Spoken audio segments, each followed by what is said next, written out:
Después del punto de información y la intervención de la asambleísta Paola Cabezas, corresponde la siguiente intervención. Escuchamos a la legisladora Mariana Yumbay. Periodistas, medios de comunicación, fuerza pública que también se encarga de proteger a este espacio, pueblo ecuatoriano, muy buenos días.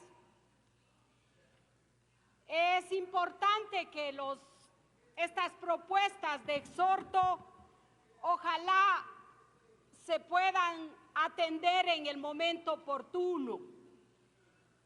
En esas fechas se pidió cese de la represión, porque efectivamente los pueblos que viven allá en Palo Quemado, en la provincia de Cotopaxi, estaban siendo atacados por la fuerza pública, lo cual nos parece totalmente irracional y también inconstitucional. La fuerza pública debe estar conforme manda la Constitución para proteger los derechos de los ecuatorianos y las ecuatorianas, pero no tiene por qué estar en territorios de los pueblos indígenas acompañando, protegiendo las iniciativas privadas, proyectos mineros. Para eso no estamos sufragando los gastos el pueblo ecuatoriano. De manera que es totalmente quizás inoportuna tratarlo. Sin embargo, quiero dejar claro lo siguiente, evidenciar que el pueblo ecuatoriano mire cómo se mal utiliza la represión y la fuerza pública para proteger proyectos privados, como lo hicieron en Palo Quemado, pero también en Olón, pero también lo hicieron en mi provincia Bolívar, en el cantón Las Naves. Pero los pueblos indígenas no es que están en contra de estas iniciativas. Lo que están planteando es el estricto respeto a uno de los derechos constitucionales. Si nosotros revisamos el preámbulo de la Constitución que dice que vamos a formar y llevar adelante un Estado donde se garantice el buen vivir, el summa causa, el cuidado y la vivencia en armonía con la naturaleza, pues eso debemos cumplir. ¿Hasta cuándo nos vamos a percatar que la naturaleza, que esta casa grande la tenemos que cuidar todos y dejemos al lado estos grandes proyectos mineros que no ha traído ni progreso ni desarrollo para nuestro Estado ecuatoriano? Son más de 30, casi 40 años de explotación petrolera. Y pregunto a los pueblos de la Amazonía, ¿acaso tienen una educación de calidad? ¿Tienen acceso a los servicios públicos de calidad? No, señores, no están viviendo en condiciones favorables. En ese sentido, los pueblos que están en su espacio territorial, lo único que están haciendo es defendiendo su hábitat, su territorio.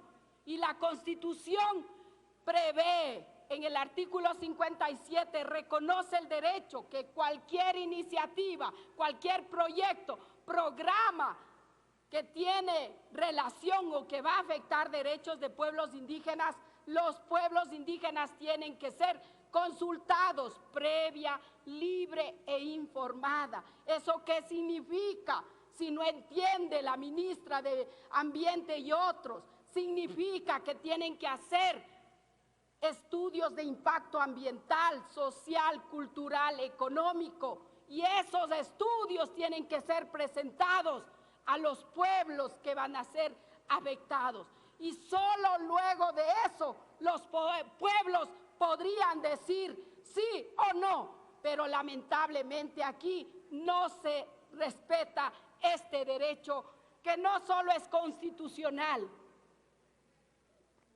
es un derecho que también está en el convenio 169 de la Organización Internacional del Trabajo y que el Estado ecuatoriano lo ratificó en el año de 1998.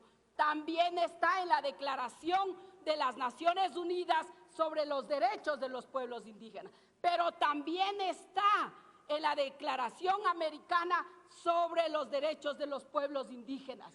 Y más allá, está también en varios precedentes de la Corte Interamericana de Derechos Humanos y también en varias sentencias de la Corte Constitucional Ecuatoriana, que ya ha establecido claramente cómo tiene que llevarse adelante los procesos de consulta previa, libre e informada. Y lamentablemente aquí en Ecuador no se ha cumplido. Es más, en los últimos tiempos resulta que el Ministerio de Energía y Minas, con un manual aprobado mediante acuerdo ministerial, están llevando adelante procesos de consulta previa, libre e informada, lo cual es totalmente inconstitucional. Significa que no se está cumpliendo ni con la misma sentencia de la Corte Constitucional.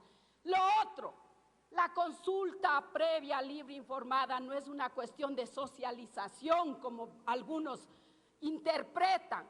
La consulta debe ser seria, transparente y obviamente debemos mirar los lineamientos dados por la misma Corte Interamericana de Derechos Humanos.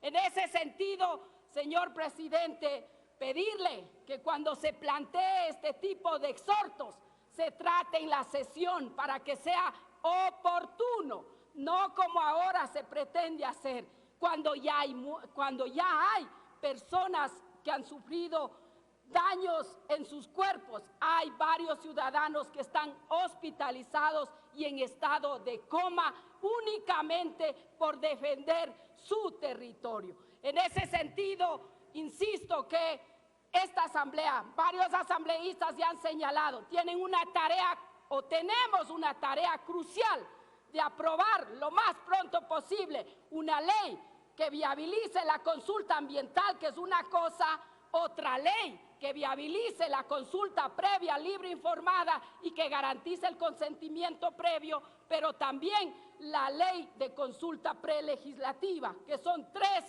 normativas que necesitamos de suma urgencia para que el gobierno de turno, cualquiera que sea, empiece respetando los derechos de los pueblos y no haga caso omiso como están actuando. Muchísimas gracias, presidente. Gracias a usted. Tiene la palabra la asambleísta Natalie Morillo.